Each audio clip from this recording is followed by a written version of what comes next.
Hey guys, welcome back to Quarter Life Confessions with Rita. So for this episode, I'm going to be talking about something that is really something that I think a lot of people struggle with is saving money when you're in your 20s.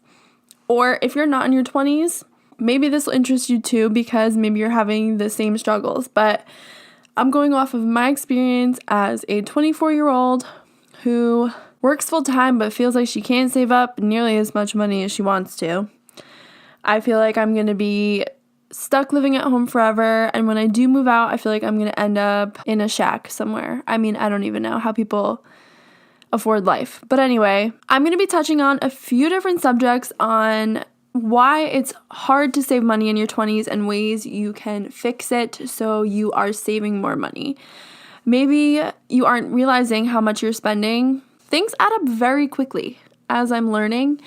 And now's the time to save money. I don't think they prepare you enough in school for proper ways to save up for your life. But now's the time to be saving if you're in your young 20s and want to move out sometime in the future. The first thing I would like to say is that, yes, it's great.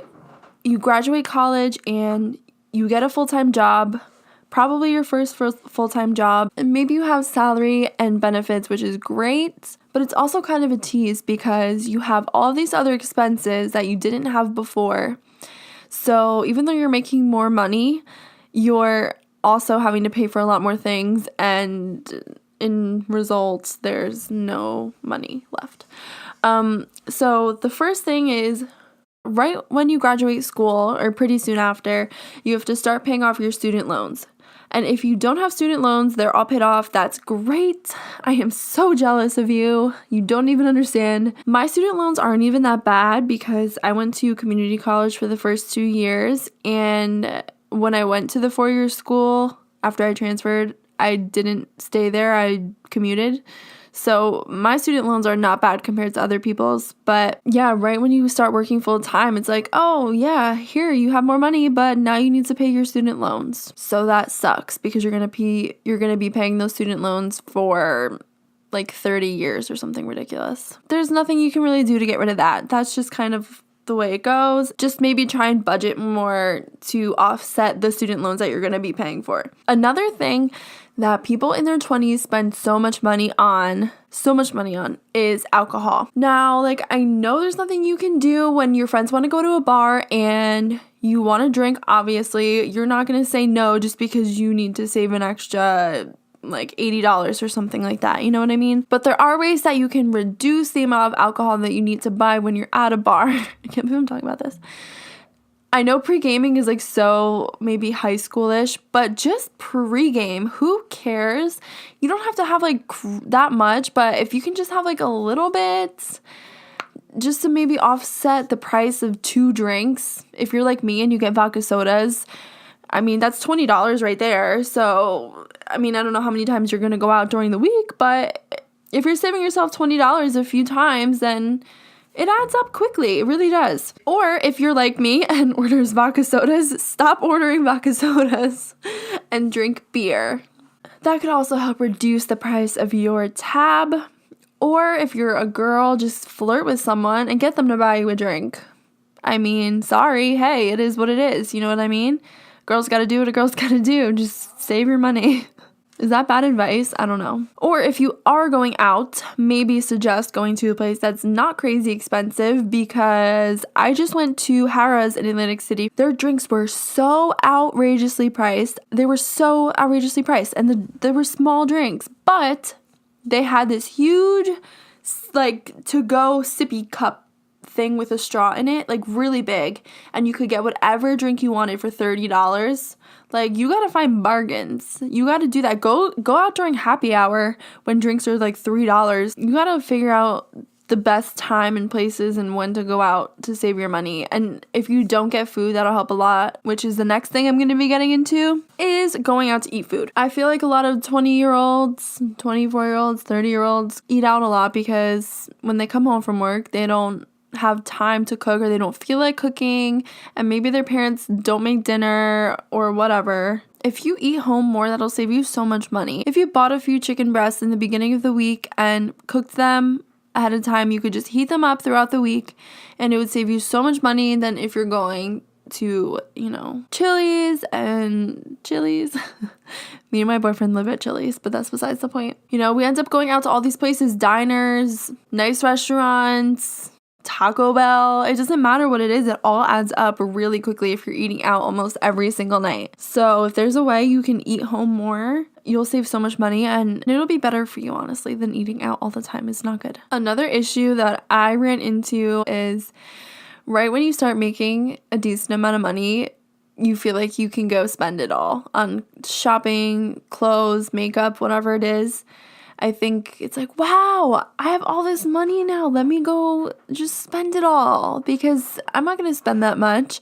And the next thing you know, you spend a few $100s, and that keeps happening repeatedly, and you have no money left. So stop shopping just because you're making more money. When I used to work at the food store, I always couponed. Now, I don't care. Call me an old lady or whatever you want to call me. I know I'm only 24. Then I was younger when I was couponing, but I thought it was so interesting that you can just get things for absolutely free. Not even that, you can make money on things. Like, I don't think people my age necessarily care about couponing, but if you really are trying to save money and you are food shopping, go to coupons.com and go to the newspapers and clip out coupons, because you can save yourself so much money. I'm not kidding. I had a bill that was over $100, and I ended up paying like 6 cents for everything.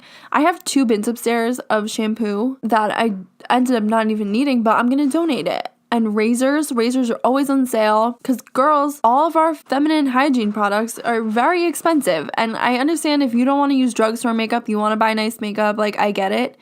But, how fancy of like shaving cream do you need? Do you need like really expensive razors? Do you need really expensive mascara? Like all that stuff, you can get coupons on and get them for pretty much free. So I ended up not using all of it. I'm planning on donating it. There was one time when I got 3 bags of dog food and 3 bags of cat food, and I'm talking big bags. They were like 10-pound bags of dog and cat food for absolutely free. I donated it to the local shelter. But that's just another way that you can save money. I highly, highly, highly, highly recommend it. Also, there's digital coupons. If you go on a food store's website, there's a 99% chance that they have digital coupons. CVS, you've all seen those viral pictures of CVS's long-ass receipts that are a mile long. There's all coupons on there, and I think people throw them out. But don't throw them out. It's free stuff. I just got 2 coupons in the mail for Bath & Body Works for a free candle and something else. So what the heck? Go get it, because that's one less thing that you're going to want to buy in the future. Even clothing stores. Go to TJ Maxx or Marshall's instead of all of these. Don't go to the Michael Kors store. Go to TJ Maxx and get Michael Kors clothes from there. I have a Michael Kors sweater from there. It was so much cheaper than it would have been at the store, and people don't know where you got it from. I just went to TJ Maxx and there was a shirt for $3.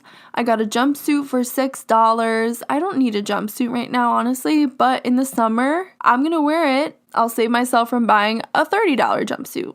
You know what I mean? So something that I started doing with these paycheck. Oh, also check Retail Me Not. It's an app, or you can go on the website, but check Retail Me Not before you buy any clothes or electronics or anything like that. Just type in the store's name and it'll come up with any coupons that they currently have active. You have to always check that all the time.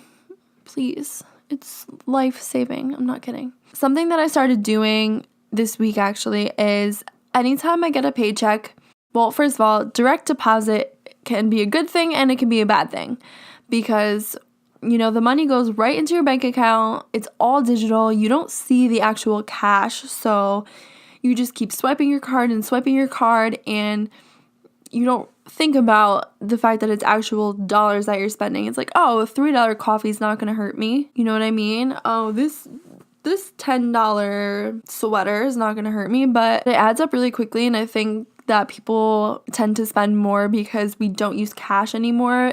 Everything is on a card for the most part.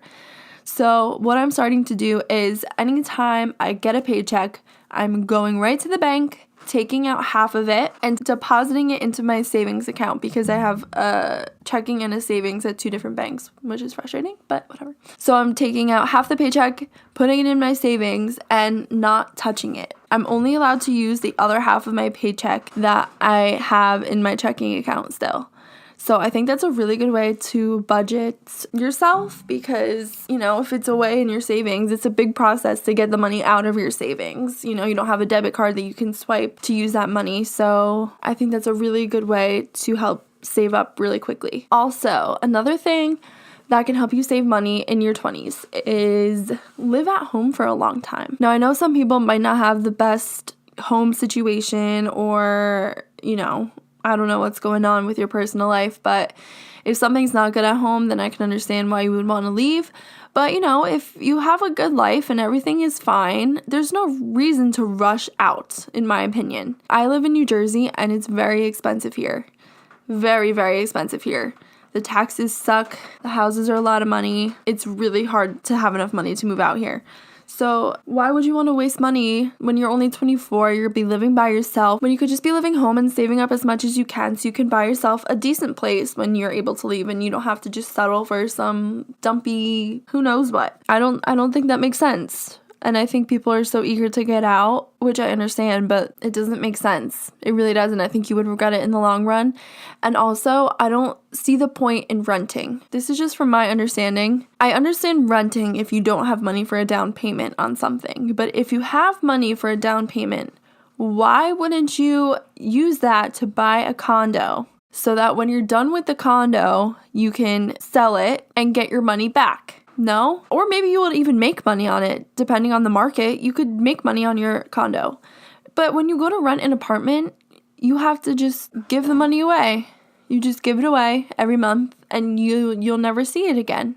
When you move out, you don't get anything back. You don't get anything from that. Yeah, you got to live there, but it doesn't make sense to me. It does make sense if you don't have a down payment, but if you have a down payment, I think it makes more sense to put it down and buy a half decent condo. That's just my opinion. That might help you save money at some point. If you have a decent down payment to put down, think about buying a multifamily house because if you live in the one side and you're renting out the other side can pay for your entire rent. And then you are just living there for free pretty much. And then when the time comes and you want to sell it, you can have someone move into the half that you were living in and then you're just making money off of it. That's just a thought.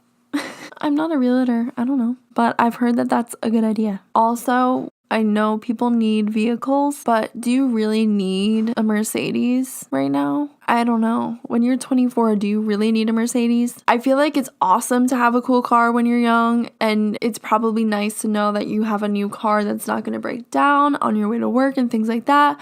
But you don't need to buy a crazy expensive car right now. For example, I have a Mustang and I bought it a few years ago. And I think people think it's more expensive than it is. It really wasn't an expensive car. I got it used.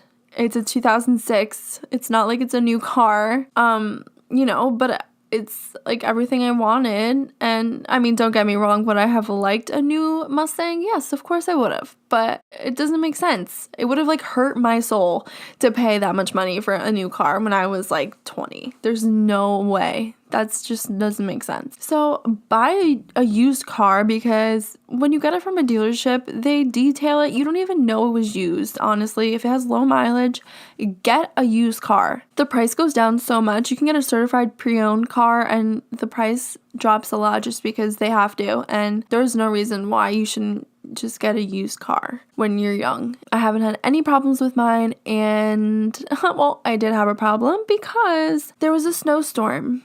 And I think we all know that a rear-wheel drive Mustang's not going to do very well in a snowstorm. So I was like, I either need to get rid of this thing and buy a different car or I need to get another car or something. So I really didn't want to get rid of my Mustang because I love it so much, but I decided to look on Craigslist. I don't know if Craigslist has a bad rep or people are scared to buy things off of Craigslist or what the deal is, which I understand, but my Craigslist deal has worked out so good for me. I bought a Jeep off of Craigslist. It's a 2005 Jeep Grand Cherokee. It had, I guess you could say a lot of miles. It has 125,000 miles on it, which for those is not a lot. I think people think it's a lot, but it was not a lot.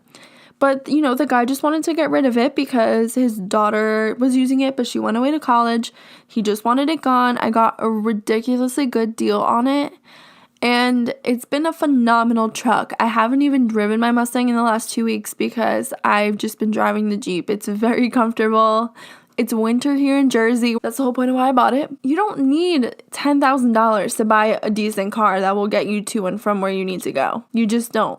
My boyfriend's bought like three, four, five. He's bought so many cars off of Craigslist. Use them every day. I had no issues. I highly recommend that. You just need a few grand. That's all I'm saying. But you have to know what to look for. So I recommend finding someone that will help you look for a car, preferably a mechanic who can, you know, check the oil and drive it and stuff like that when you're going to look at it on Craigslist, because that's really important. But you can get such a good deal on a used car. Another issue with saving money in your 20s is I haven't really experienced this yet because none of my friends have really done any of this yet, I guess you could say, but people are going to start getting married and they're going to start, you know, having babies and stuff. Actually, that's not true. I was in a wedding 1 or 2 years ago. I was in a wedding, and that stuff costs money, and that's money that you can't really avoid spending. If you are a bridesmaid or a groomsman and you need to buy a bridesmaid's dress and you need to go to the engagement party and you need to give them bridal shower gifts and wedding gifts and all that stuff, it can add up very quickly. So, although you can't avoid spending money at other people's weddings, if you are planning on getting married and you're in your 20s, I recommend, for everybody's sake, try and save money where possible. You know, don't get a $300 bridesmaid's dress. Just get a less expensive one, because honestly, are people really going to care that much? I mean, I don't know. That's just my opinion. Do you want to be paying off your wedding for like 12 years? No, you don't. You know, try and DIY as much stuff as you can. Don't spend a crazy amount, and don't make other people spend a crazy amount either, because they're not going to want to do that. And if you need to buy someone a birthday present or a Christmas present, you know, if it's your significant other or your parents or whatever it is, if it's someone close to you, maybe you guys can agree to, you know, instead of getting each other anniversary gifts, maybe you guys can just go to a nice quiet dinner, or you can make a dinner at home and have a night in. You know, maybe that's just a good way to save money instead of going to a crazy expensive dinner and buying diamonds and all this stuff. I think if you really need to save the money, that there's ways to work through it. And I think people that are in their 20s have this newfound freedom to spend their money because they have more money to spend, but I don't think that they think of the future and, oh crap, now I'm 30 and I haven't saved as much as I would have liked because I was spending it on kind of stupid things. So hopefully that's kind of helpful. Also, I feel like people that are in their young 20s feel like they need to have the newest technology or whatever it is. I've had my iPhone 6s forever. It's a refurbished iPhone and it works fine. It has given me no issues. So in my opinion, I don't need to spend $1,000 to get the newest iPhone, because I would rather save that $1,000 and put it towards a down payment on a house one day. I think maybe just learning to prioritize is really important, and think before you spend every dollar.